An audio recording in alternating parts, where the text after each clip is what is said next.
Allah itu menciptakan manusia itu untuk bahagia loh. Jadi sebenarnya kita jadi manusia itu ya jangan selalu cari alasan untuk tidak bahagia gitu lah. Iya.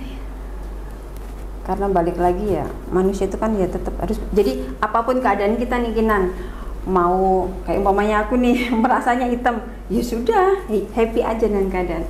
Umpamanya Kinan nih sekolahnya sekarang apa? Farmasi. Ya happy aja dengan farmasi karena kan balik lagi apa yang diciptakan kita tuh sebenarnya harus bahagia loh. Jadi jangan selalu mikir alasan-alasan untuk kita nggak bahagia. Jadi kita tuh harus bahagia sekarang di sini dan seperti ini. Ini kata Faridin Faiz.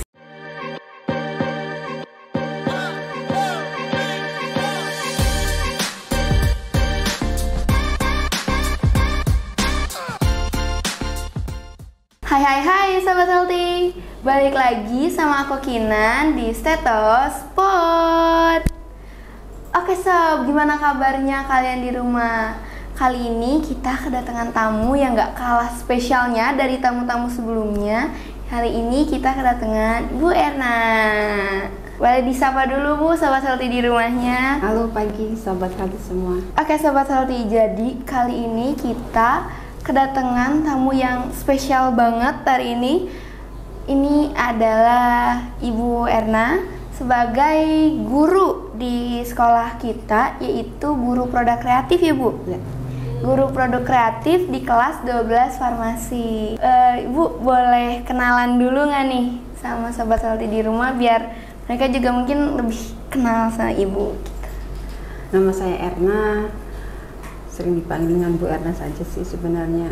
Ngajar kelas 12 2 tahun ini sih di produk kreatif. Tadinya sih lebih ke praktek ilmu resep sama ilmu resep juga, cuman 2 tahun ini nggak ambil itu karena schedule-nya agak padat di ngajarnya, jadi kayaknya takut keteter. Ibu gimana kabarnya? Alhamdulillah baik. Alhamdulillah. Ibu akhir-akhir ini lagi sibuk apa sih Bu? Enggak sih, enggak terlalu yang sibuk bagaimana, paling ngikutin alur keseharian.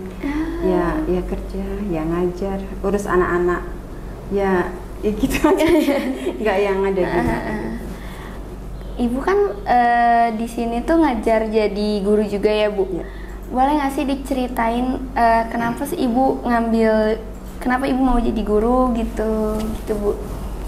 Dulu ya, sebenarnya saya nggak ada gitu, apa maksudnya planning, besok jadi guru, enggak sih. Karena kan memang secara secara pendidikan memang arahnya nggak ke sana.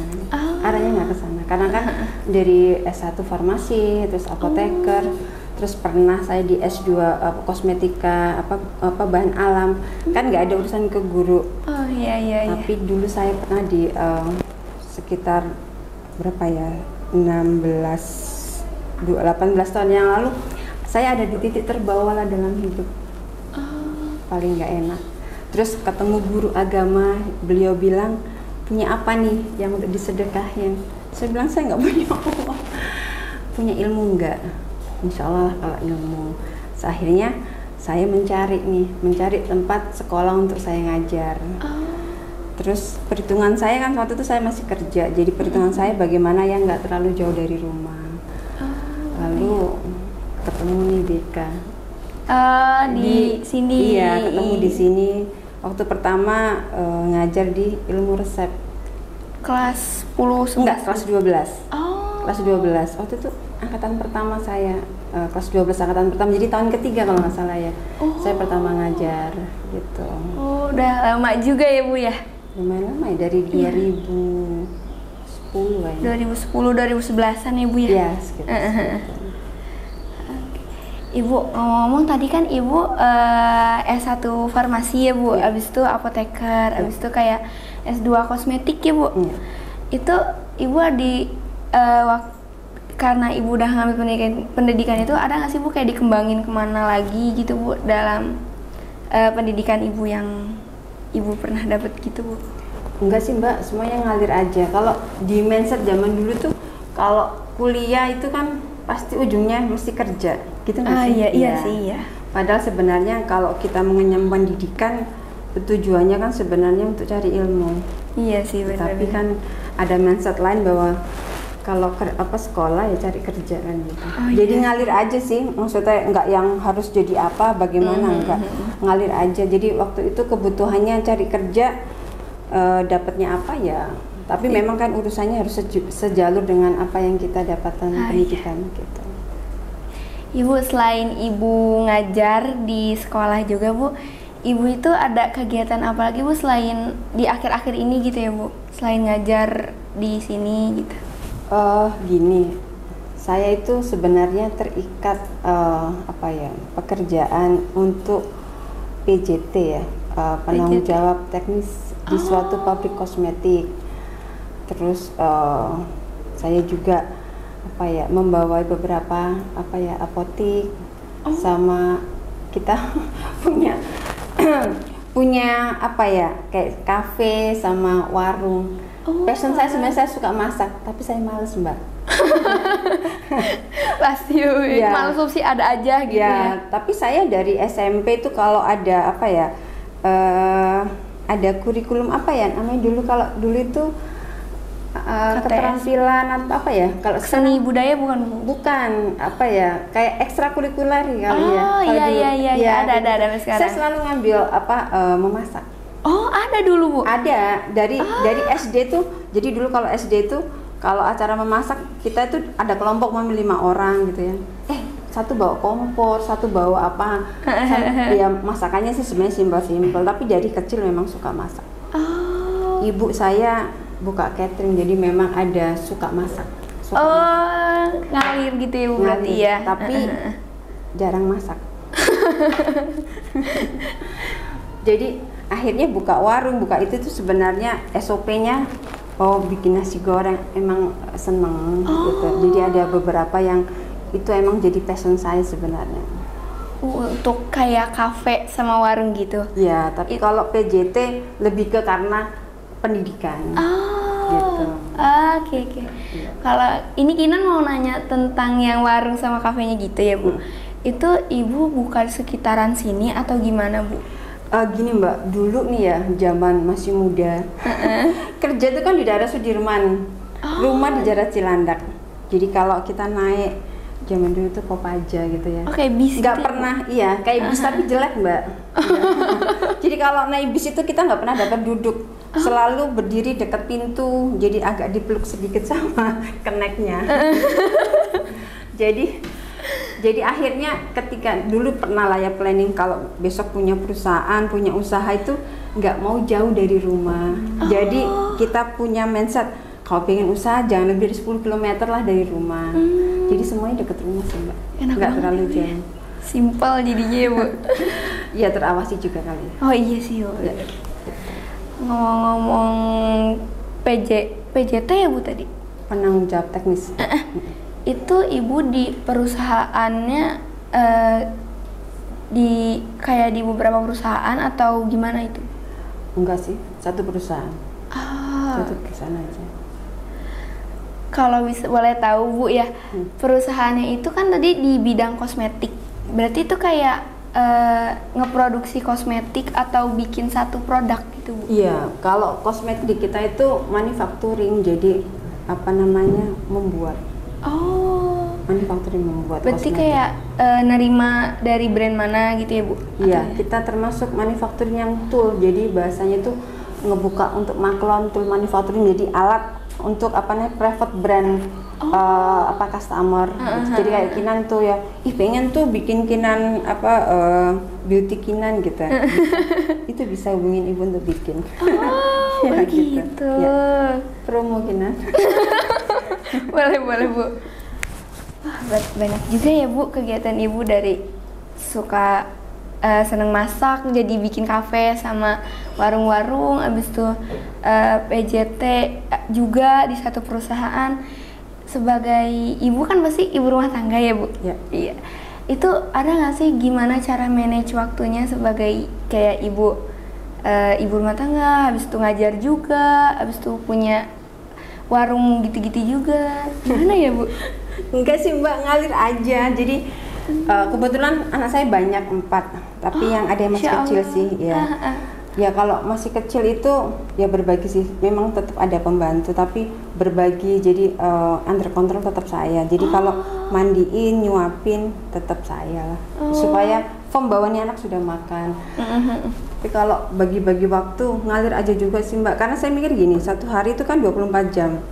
Kita 8 jam kerja, 8 jam tidur, sudah habis 50%, tinggal 40%. Jadi ya sekedarnya kalau saya bisa, artinya gini, saya selalu menyempatkan untuk anak-anak, menyempatkan. Saya hampir setiap hari loh ke pasar. Oh ya, oh ya Allah. suka. Pasar itu buat saya apa ya, kayak piknik lah, ngeliat Iya cabai sih. apa.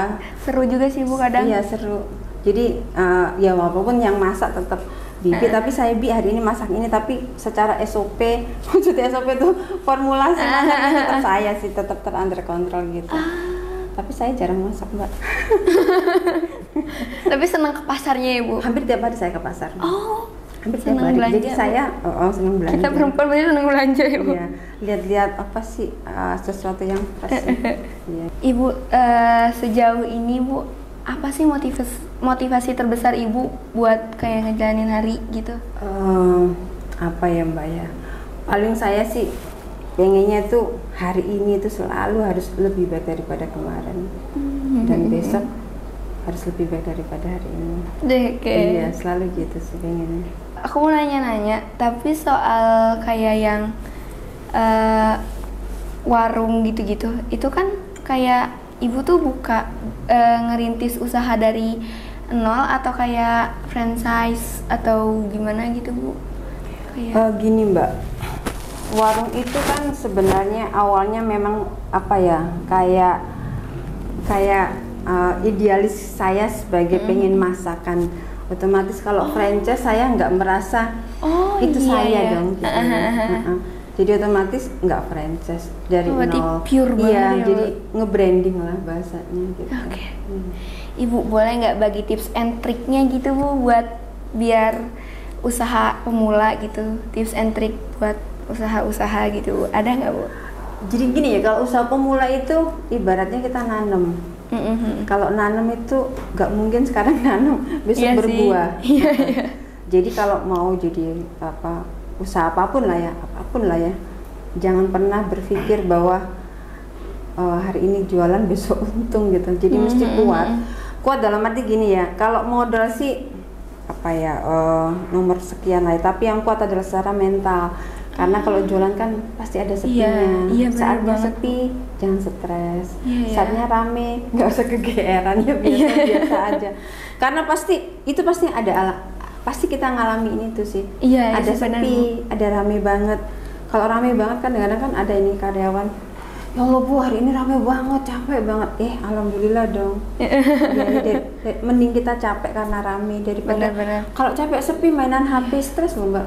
Menjaga karyawan untuk tetap usaha kita rame itu hal juga Susah juga ya, Bu, ya? Itu yang susah karena kan mental karyawan kenapa mesti kita jaga, kalau enggak kan orang nggak betah Mbak. Oh iya sih benar ya. Iya, tapi kalau ngejaga kan ada rame, ada sepi ya tetap dijaga lah, alur itu tetap dijaga.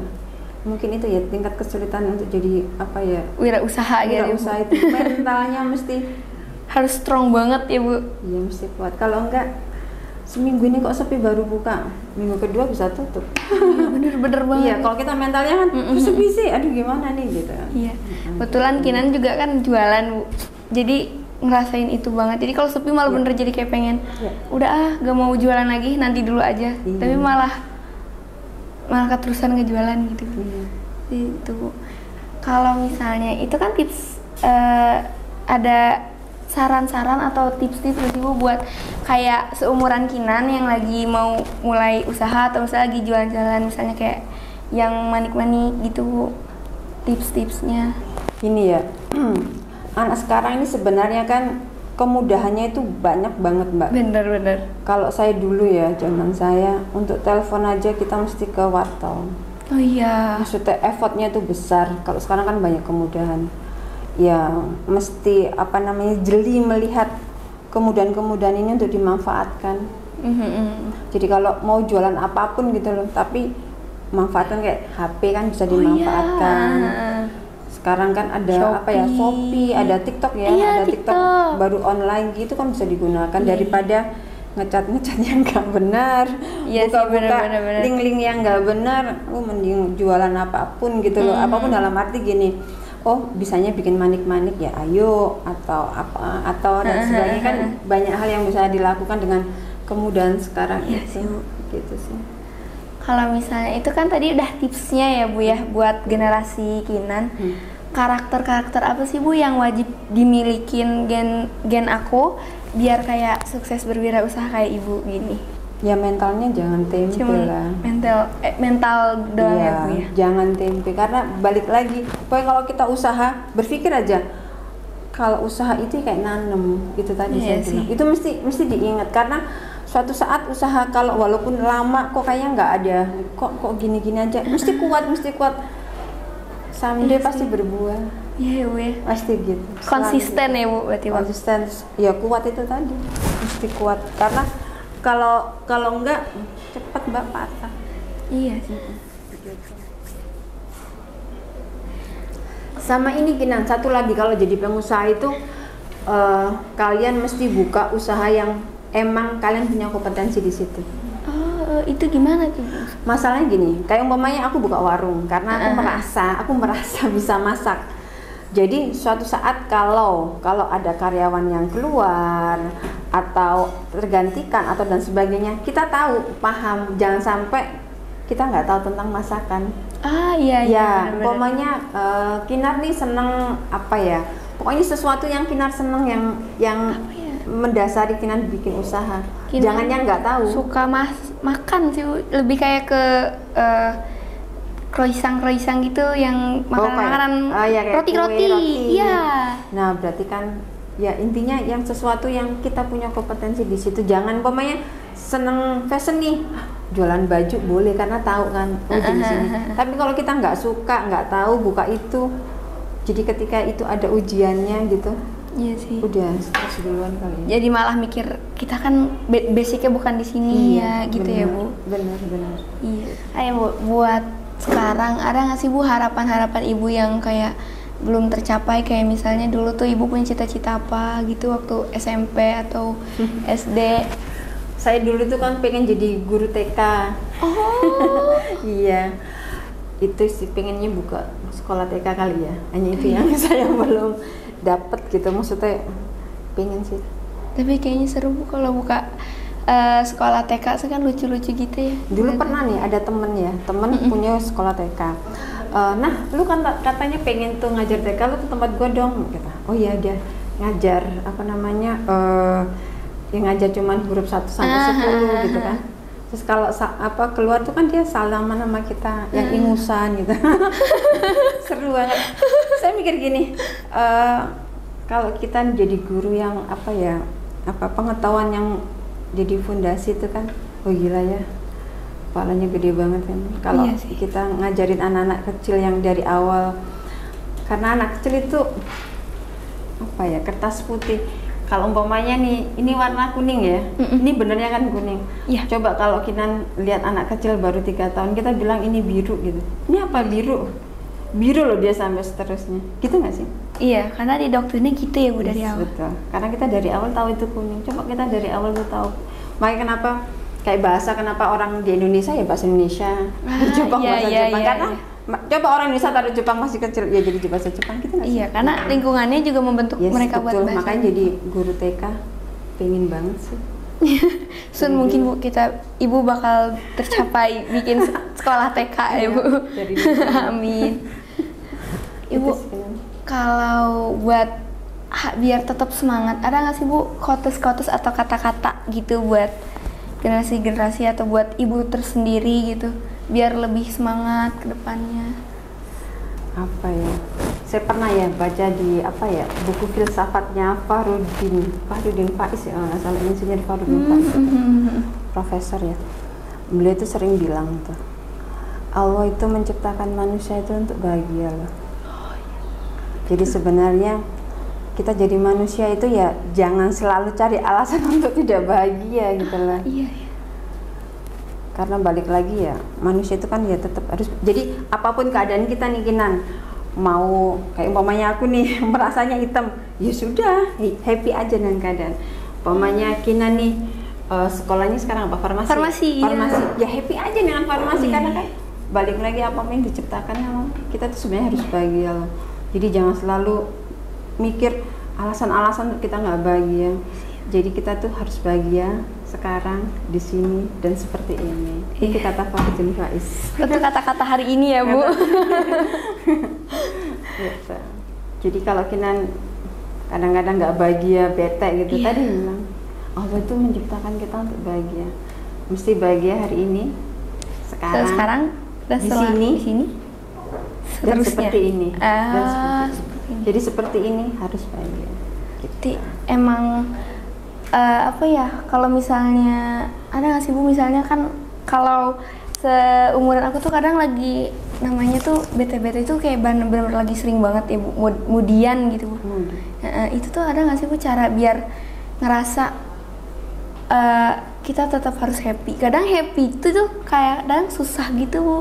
Ya nggak sih kalau misalnya kita happy itu soalnya banyak ini sih apa ya, bahasa saya bukan prosedurnya apa ya, banyak syaratnya. Iya sih kayaknya. Kayak umpamanya kita hari ini jerawatan, duh kok gue jerawatan ya, happy aja. Ya kadang kepikiran gitu Bu. Iya. Jadi apapun yang terjadi, saya dulu tuh ya pernah tuh ya di titik berat itu, ih kok saya begini ya.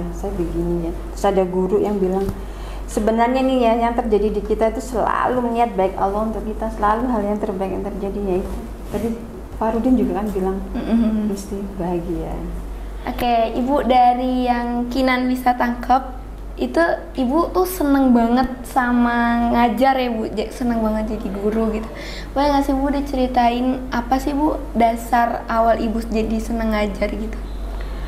Gini sih Kinan, sebenarnya awalnya itu bukan seneng ngajar, tapi karena tadi ada di titik bawah, terus yang bisa disergain cuman ilmu, jadinya ngajar. Saya pikir kan, maksudnya dari seorang guru bilang kalau ngajar itu kan terjadi transfer knowledge kan sama muridnya, lalu itu juga jadi ladang pahala kita untuk yang apa ya, ilmu yang bermanfaat, jadi seterusnya. Iya. Terus lama-lama ngajar, enak ya ternyata. Jadi awalnya bukan karena seneng ngajar, karena itu, terus lama-lama terbiasa seneng. Terus kalau transfer knowledge itu kan mau nggak mau kita jadi update knowledge tuh. Dan saya karena suka baca, saya suka baca. Jadi dulu tuh ada beberapa buku kayak umpamanya filsafat, saya sering beli baca. Itu yang membuat transfer knowledge-nya ketemu, jadi selalu update. Lebih ke situ sih. Jadi itu terpupuk sendiri sih, akhirnya jadi seneng. Oke. Ibu boleh nggak kayak suka duka Ibu saat ngajar farmasi berarti Ibu ya? Iya. Iya, ngajar, suka duka ngajar farmasi kan. Kalau sukanya ya kalau si muridnya itu excited, atau bahasa saya open mind lah ya, membuka diri untuk dikasih. Kalau orang transfer knowledge itu kan harus ada rekeningnya untuk di-share ya, open mind-nya itu harus ada. Tapi kadang-kadang anak-anak itu jangankan open mind, baru datang gitu ngantuk, ya kan? Saya bilang gini, jangan ngantuk dong. Saya berangkat ke sini itu juga butuh effort loh. Kadang-kadang saya juga bilang sama anak-anak, kalian itu membayar saya loh, membayar saya untuk ngajar. Ayo dong curi ilmu saya, tanya gitu kan. Gitu. Jadi kalau muridnya nggak suka bertanya, ngantuk, siapa lagi ya? Ya apa ya, kadang-kadang kalau dikasih tugas kali ya, lebih banyak berpikir ya tugas lagi, padahal dia nggak tahu bahwa di sisi tugas itu sebenarnya kalau guru ngasih tugas, terutama saya ya, sebenarnya lebih ke prosesnya itu sih yang mereka rewardnya itu ada di prosesnya itu, karena kan tingkat kesulitan itu kalau cuman sudah jadi hasil kan ya sudah lah, tapi prosesnya itu yang mereka lalui itu. Kayak kalau di Pokre itu kan lebih, kalau bikin tugas itu kan mesti berkelompok. Iya. Dalam satu kelompok itu kan pasti ketemu yang pinter, setengah pinter, atau enggak. Iya benar. Tapi anak-anak itu kadang-kadang kalau yang pinter itu pelit transfer knowledge. Yang nggak pinter itu udah insecure, akhirnya dia yaudah lo terserah lu aja gitu. Padahal dengan ada kelompok itu harusnya berbaur untuk bisa karena saya tuh hampir nggak yakin ada orang yang nggak pinter. Sebenarnya orang pinter, cuman kan sisi di mananya itu kan mesti yang digali. Kayak kemarin tuh di Pokre tuh tahun ini ya, sama tahun ya udah 3 tahun ini kan muridnya tuh excited. Jadi kadang-kadang itu WA di luar jam ngajar sampai pengen tahu gitu. Bu ini gimana? Senengnya itu sih. Seneng kalau anak-anak pinter, anak-anak seneng dengan saya. Makanya sering banget kalau ngajar tuh saya bilang reward saya seorang guru itu adalah ketika nilai kalian bagus. Makanya saya selalu merata-rata loh kalau dalam satu saya ngajar, umpamanya dalam 30 anak nih 80% nilainya bagus, berarti saya mikir oh saya berarti bagus. Tapi ketika sudah di ambang 60% atau di bawahnya itu anak-anak nggak bagus nilainya, saya mesti mikir ulang, kayaknya saya ngajarnya nggak bener nih, transfer knowledge saya salah nih. Saya butuh cara untuk bisa transfer knowledge dengan sebaik-baiknya. Paling itu sih Kinan. Iya gitu. Jadi excited kayak banyak nanya juga ya Bu ya? Iya, mesti pinter curi ilmu gurunya lah, udah bayar kan. Ibu misalnya masih ada yang mau disampaikan kan Ibu buat sobat-sobat healthy di rumah, siapa tahu kayak mereka juga kan nanti kalau yang farmasi bakal ketemu Ibu ya di kelas 3 nanti gitu. Yang mau disampaikan gak Bu? Iya, lebih ke apa ya, kalau saya sebagai guru ke murid lah ya, lu mesti manfaatin deh punya guru. Karena bayar, mesti pinter-pinter curi ilmu gurunya deh. Karena kami guru itu juga kadang-kadang moodinya itu juga tergantung murid. Kalau muridnya kayaknya excited, kita ngajarinya kan juga enak gitu.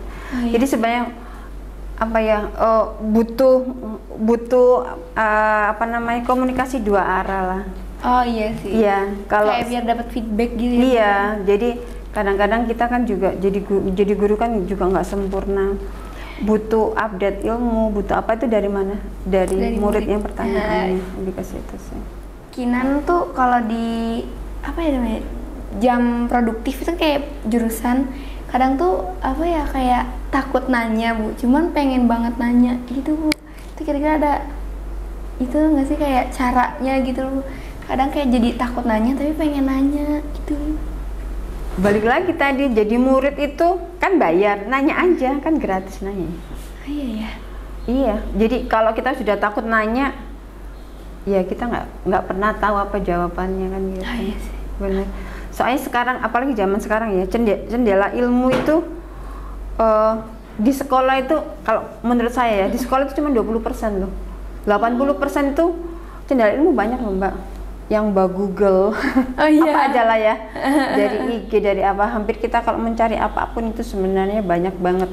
Makanya mesti pinter-pinter men-save dari banyaknya dari jendela ilmunya gitu ya? Iya, untuk jadi knowledge kita. Oke. Ibu, dari beberapa sobat healthy di rumah ada pertanyaan nih Bu, ada nggak sih Bu info loker kalau bahasanya tuh lowongan kerja atau gimana sih Bu caranya biar bisa gabung sama perusahaan-perusahaan Ibu gitu? Loker saat ini itu saya baru buka perusahaan kosmetik baru ya, baru on itu di bulan Oktober ini sih. Kalau mau gabung di Haraka Kosmetindo Abadi bisa hubungin itu. Ditaruh di bawah ini mungkin ya Bu, nanti bisa ditaruh. Haraka Kosmetindo Abadi. Oke, Ibu nggak kerasa banget waktunya, udah lama banget dan kerasanya singkat banget. Ibu tadi dari cerita yang sama ini kita ngobrol-ngobrol, yang Kinan bisa tangkep dari keseluruhan itu kita harus pinter-pinter bagi waktu. Abis itu kalau buat Gen Z kalau mau mulai usaha tuh harus punya mental yang kuat ya Bu ya. Terus kita tuh harus pinter-pinter cari peluang juga. Kalau misalnya ada peluang itu harus beneran diambil, gak boleh malu bertanya juga ya Bu. Terus kalau misalnya mau mulai usaha kita harus sesuai sama kompetensi kita Bu, betul Bu? Iya, yang kita suka lah ya. Iya. Terus juga untuk quotes yang Kinan bisa ambil, mungkin pesan akhirnya kita tuh nggak ada alasan buat nggak bahagia. Bener, Bu? Yes, betul. Itu bakal jadi tagline kita hari ini buat ke Sobat Healthy. Gak ada alasan buat kita gak bahagia di dunia ini. Bener, Bu? Ibu terima kasih banyak banget. Sama-sama, mau sama. mampir ke podcast kita. Dan makasih banget udah ngeluangin waktunya buat mampir ke sini, Ibu. Terima kasih. Mungkin buat Sobat Healthy yang penasaran keseharian Ibu Erna gimana, mungkin nanti Instagram Bu Erna ditaruh di bawah ini kali ya, Bu ya? Ya, boleh. Jangan lupa juga follow Bu Erna. Oke? Kalian juga bisa kepoin Bu Erna sama episode-episode kita selanjutnya sama medsos kita di bawah ini. Jangan lupa di follow. Oke sob, jadi kali ini kita udah di penghujung acara. Kalian jangan lupa subscribe dan jangan lupa bunyiin loncengnya biar kalian gak ketinggalan terus apa aja sih episode-episode terbaru dari podcast kita. Oke, mungkin sekian aja dari kita. Stay healthy and bye-bye.